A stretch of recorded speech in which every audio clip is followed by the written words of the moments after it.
There is a type of decision that no one takes seriously at the moment it happens. There is no dramatic music, no pause for reflection, no moment where you stop and think, this is going to change everything. On the contrary, it happens too fast to be noticed. You do not ask for advice, you do not consult anyone, you do not weigh the consequences.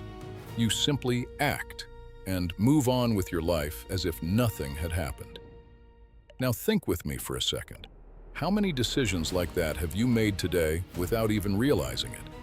Small, invisible, automatic.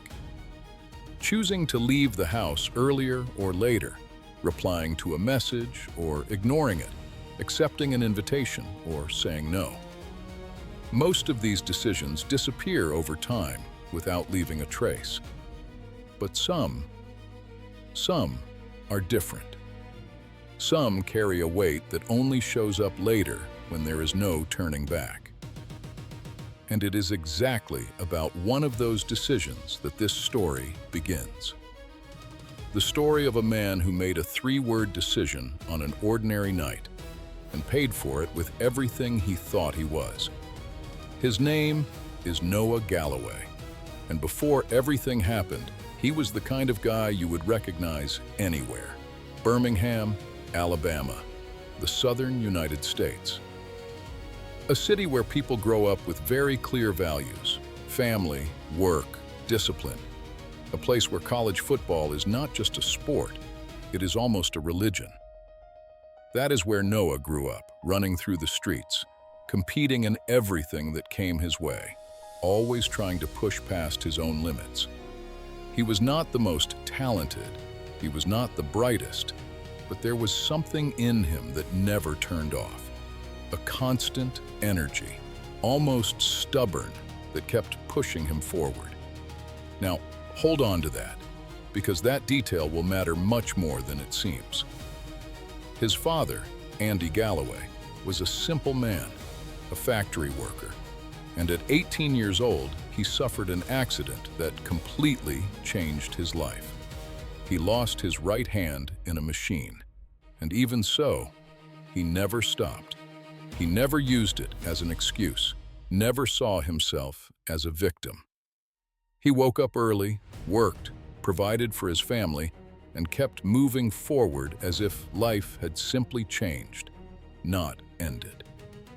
Noah grew up watching this every single day, even without realizing the impact it was having inside him. That silent image of resilience was being engraved, layer by layer, inside his mind. In 2001, Noah was 20 years old, and his life was exactly where you would expect it to be at that age. College, plans, a predictable future. Everything following the common script. Until, on a morning in September, the world stopped.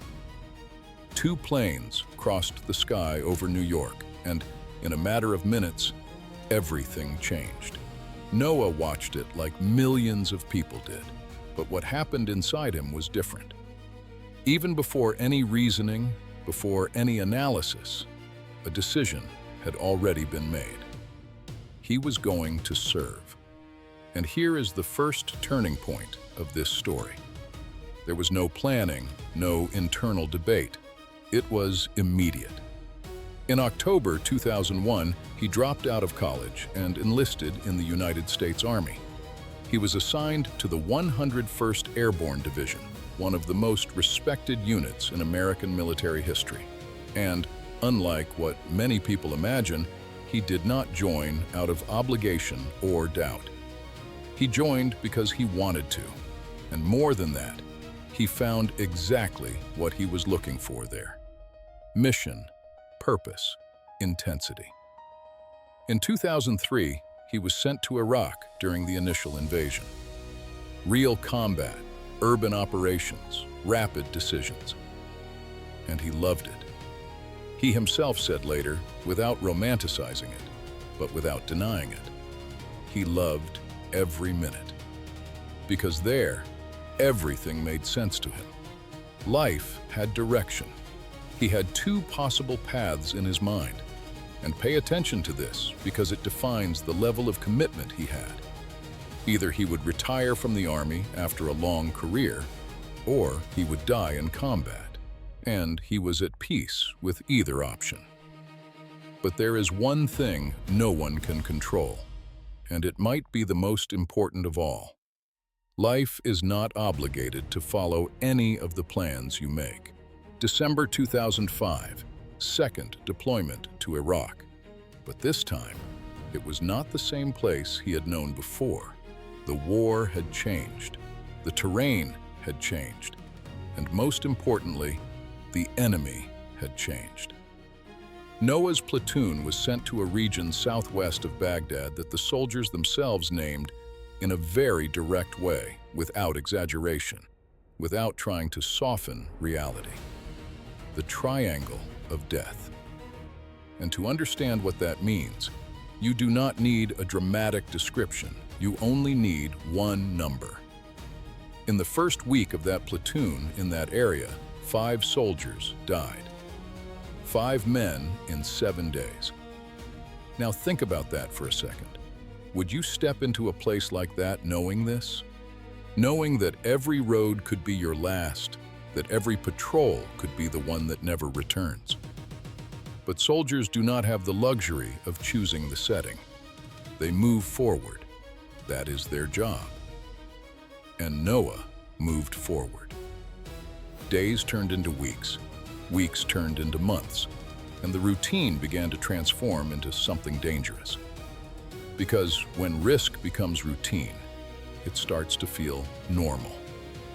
4 months later, on a night that had nothing special about it, nothing that suggested something was about to happen, Noah was resting between missions. It was one of those short breaks where the body tries to recover while the mind never fully shuts down. That was when the platoon leader stepped into the tent. The mission was simple, direct, almost boring. Go out with a few Humvees, cross a road, pick up other soldiers, and return to base. Something that should take less than an hour. Nothing that required extra effort. Nothing that justified concern. And this is exactly where everything begins to change. Because in that moment, Noah had a choice. He could stay. And not only could he, it was the most logical option. He was not needed for that mission. It was a basic operational task. There were already enough men. Nothing suggested elevated risk beyond the standard of that region. He could simply remain there, rest, wait for the next, more relevant mission, and no one would question it. Now pay attention to this, because this is where the story truly turns. Without thinking much, without calculating, without projecting outcomes, he said, "I'll go." 3 words, simple, fast, almost automatic. And if it had ended there, maybe nothing would have happened. But it did not stop there. He made one more decision, small as well. He insisted on driving the first vehicle. Now think about this. How many times do decisions like that go unnoticed? You choose to go, choose where to stand, choose what to do, and move on. But that night, those choices were aligned with something he could not see. The vehicles rolled out. The night was cold, that dry desert cold that does not match the image people have of heat. The Humvees moved along the dirt road, the steady sound of the engine, attention split between the path ahead and any suspicious movement around. Everything seemed within expectations. Nothing out of the ordinary. And it is exactly in moments like this that danger is most silent. Because there is no warning, no clear sign, only the instant. The IED was buried in that road, an improvised explosive device triggered by a wire, invisible, impossible to detect at that moment. When Noah's vehicle passed over the exact point, the world simply stopped existing as he knew it. The explosion was not just a sound. It was raw force, absolute impact. A vehicle weighing over 4 tons was thrown into the air as if it had no weight at all. It spun, crossed the road, and crashed into an irrigation canal. Water up to the chest, confusion, shouting, movement. Now try to imagine this for a second, not as a movie scene, but as reality. In less than a second, everything changes. No warning, no reaction time, no second chance. Someone pulled Noah out of the water. Someone tried to control the bleeding. Someone placed his body into another vehicle, and from that point on, everything became an automatic sequence of survival. Baghdad, Germany, Washington, helicopters, doctors, surgeries, decisions being made by other people while he could not make any himself. And then, silence. 5 days, unconscious. 5 days in which his life was being defined without him even knowing. Now hold on to that, because what comes next is no longer about war. It is no longer about combat. It is no longer about the enemy. It is about something much harder to face. Because fighting someone out there is one thing, but fighting what remains inside you is something completely different. Noah Galloway woke up on December 25th, 2005. Christmas, a day that, for most people, means family, comfort, celebration. But for him, it was the day everything he knew stopped existing. When he opened his eyes in that hospital room, still confused, still trying to understand where he was, the first thing that came was not pain. It was something else. A strange feeling that something was not right, even before he could identify what it was. And then he looked at his own body. And there, reality hit in a way no preparation in the world could have anticipated. Left arm amputated above the elbow. Left leg amputated above the knee. The right leg severely damaged. His jaw broken, rebuilt with plates and screws.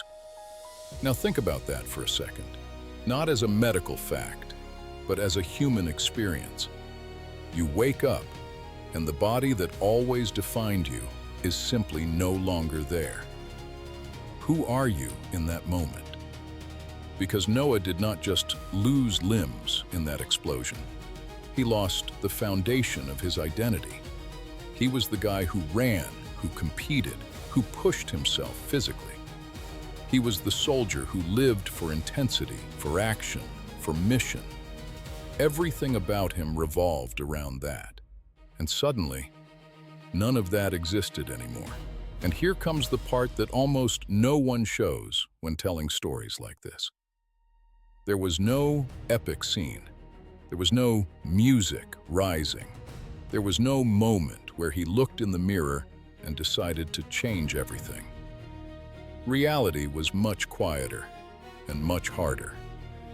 Physical recovery was only the beginning. The real challenge started afterward. When he returned home, when there were no doctors around all the time, when there was no more medical urgency, when it was just him and a life he did not recognize. Depression did not arrive like a shock. It came slowly, disguised, like fatigue, like a lack of energy, like that constant feeling that nothing makes sense, but you cannot explain exactly why. And little by little, it took over space. Then came the medication. Then came attempts to deal with everything somehow. And then, alcohol. Now pay attention to this, because this matters. He was not weak. He was not giving up. He was trying to survive the only way he could at that moment. But the way he found began to destroy him from the inside. He had 3 young children, 3 kids who needed a father, and he knew that. Every single day, he knew. But knowing was not enough to lift the weight he was carrying. Now let me ask you something. Have you ever been in a moment where you knew exactly what you needed to do, but could not do it? That is where he was. His marriage did not survive. The relationship wore down until it no longer existed, and the days began to repeat themselves, without direction, without purpose, without identity. 5 years. 5 years living like that, not as a hero, but as a man lost inside his own life. And this is exactly where most people stop telling the story. Because it is not beautiful. It is not inspiring. It is not easy to watch. But without this part, nothing else makes sense. Because what comes next is only possible because this bottom existed. And then something small happened. And if you have been paying attention so far, you have already noticed the pattern of this story. Everything starts small, always. A sentence, an action, a moment that seems insignificant. His mother was by his hospital bed still in the early days when he was trying to understand his new reality, and she said something that, at first, sounded like just a joke. You needed to outdo your father, so you lost an arm and a leg.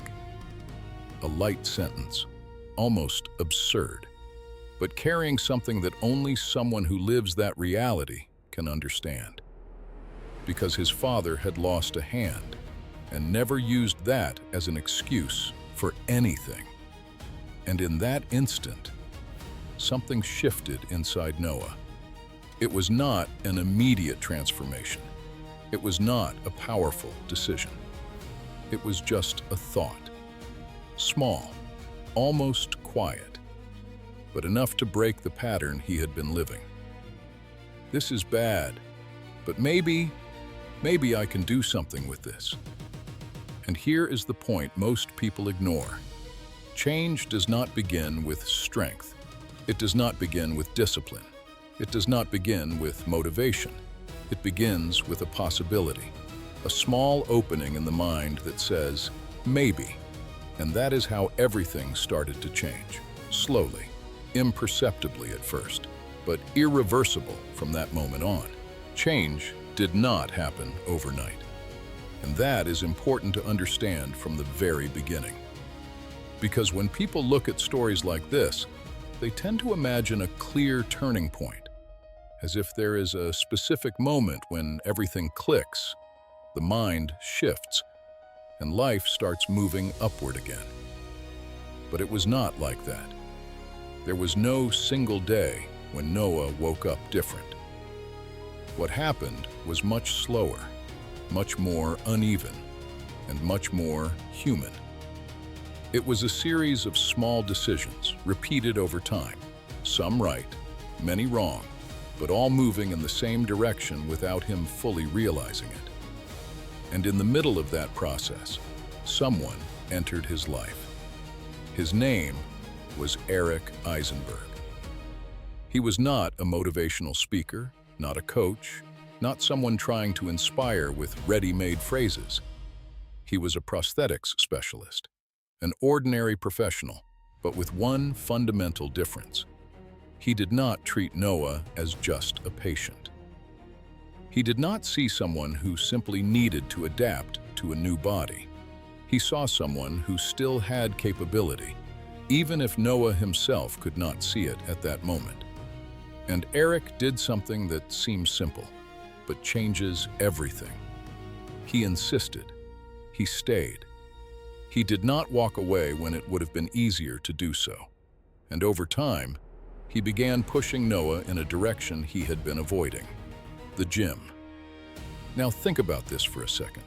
After everything that had happened, after losing what defined who he was, returning to an environment centered entirely around the body was not comfortable. It was not natural. It was almost a direct confrontation with everything he had lost. But he went. First day, strange, limited movement, discomfort, frustration. Second day, difficult. Third day, even harder. And this is where most people quit, because at the beginning, there is no result. There is only effort, only comparison to who you once were, only the feeling that it will never be the same again. Now pay attention to this, because this changes everything. He did not try to go back to who he used to be. He started to discover who he could become now. And that shift in perspective, even if unconscious, opened a completely new path. He began training consistently, first with caution, testing limits, learning his own body, then with more intensity, then with something that turns into fuel. Discipline. Not the perfect discipline you see in motivational videos, but real discipline, the kind that exists even when you do not want to show up, even when it hurts, even when it feels pointless. And then, something started to happen. He began to run again, 5 kilometers, then 10. Now think about this.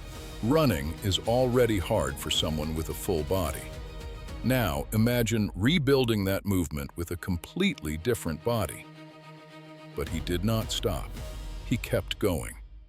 In 2012, he completed a full marathon, 26 miles, with 1 arm and 1 leg. And here, pay attention, because this matters. He did not do it to prove something to others. He did it to prove something to himself. But the impact was far greater than he expected, because people started to see. Not just veterans, not just people who had gone through something similar. Ordinary people, people who had never lost a limb, never been to war, never faced an extreme situation, but who were stuck, trapped, without direction. And they began to look at that and think, if he can do it, what is stopping me? And without realizing it, Noah began to become something he never planned to be. A symbol, a reference, and it kept growing. Tougher competitions, Tough Mudder, CrossFit, Spartan events, and then one of the most brutal challenges in the world, the Spartan Death Race, a competition designed to break people, physically and mentally. 100 participants started, only 20 finished, and Noah was one of those 20. Now think about that, not as an athletic achievement, but as transformation. The same man who spent years lost, without direction, just trying to survive, was now completing one of the hardest races on the planet. And the world began to truly pay attention. Magazines, interviews, invitations. Men's Health featured him on the cover as Man of the Year, the first amputee veteran to reach that position. Television shows began calling. His story moved beyond the military world and reached ordinary people everywhere. And then, something happened that no one could have predicted. He was invited to take part in one of the biggest television shows in the United States, Dancing with the Stars. Now stop and think about that. A soldier, an amputee, stepping onto a live dance show watched by millions. It made no sense within any traditional logic. And maybe that is exactly why it worked. Because there, it was not about perfection. It was about possibility. Week after week, he danced. Adapted movements, constant challenges, limitations being overcome in real time. And even so, he kept advancing. He reached the final, finished in 3rd place, and showed millions of people something that goes far beyond dance. That the limit, very often, is not where we think it is. There is a question that follows Noah Galloway in almost every interview he gives. It does not matter the place, it does not matter the audience. At some point, someone always asks the same thing. Whether he feels anger at the war, anger at the explosion, anger at what happened to his body, anger at fate, at God, at anything that could be blamed for that night in Iraq. And his answer never changes. Never. He says no, that he has never felt anger. Now, pay attention to this, because that answer is not obvious. It is not automatic. It is not easy to accept. Because when you look from the outside, it seems natural to feel resentment. It seems inevitable. But for him, that is not how it works. He says something simple, direct, almost cold in the way it is delivered, but extremely deep when you understand what is behind it. He says he made the decision. He chose to be there. He chose to serve. He chose to get into that vehicle, and he lives at peace with that. Now think with me for a second. How many people today are trapped in things they cannot accept? Situations that can no longer be changed, decisions that have already been made, moments that cannot be taken back. And even so, they keep fighting against something that has already happened. Noah did not do that. He did not waste energy trying to change the past. He directed everything toward what could still be built. And this is exactly where his story reaches another level. Because up to this point, you have seen a soldier, an accident, a recovery, a comeback. But at its core, it is not about that. It is about choice. It always was. Choosing to go, choosing to drive, choosing to continue, choosing to get up when there seemed to be no reason, choosing to try again when nothing guaranteed a result. Today, Noah Galloway is many things. Athlete, author, speaker, father, founder of an organization that helps veterans rebuild their lives physically and mentally. He organizes events, raises resources, builds homes for wounded soldiers. He keeps training, he keeps competing, he keeps living, but most importantly, he keeps choosing. And maybe that's the strongest part of this entire story. It was not the explosion that defined who he became. It was not the loss. It was not the pain. It was what he decided to do after all of it. And there is a sentence he once said in a talk that summarizes everything in a way that does not sound like a motivational quote, does not sound rehearsed. It just sounds true. He said that we carve the paths that open in front of us. Now pay attention to this, because it completely changes how you see your own life. It is not the big moments that define everything.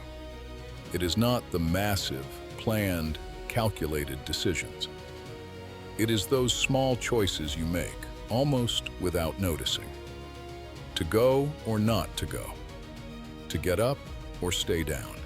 To try one more time or to stop. And this is exactly where this story stops being about him and starts being about you. Now let me ask you a simple question. If you were in that tent that night, would you have gone? And more importantly, in your life today, what decision are you making without noticing that could change everything tomorrow? Because in the end, it is never about a single moment. It is about all the small moments you ignore. And that is exactly where your path begins to be defined.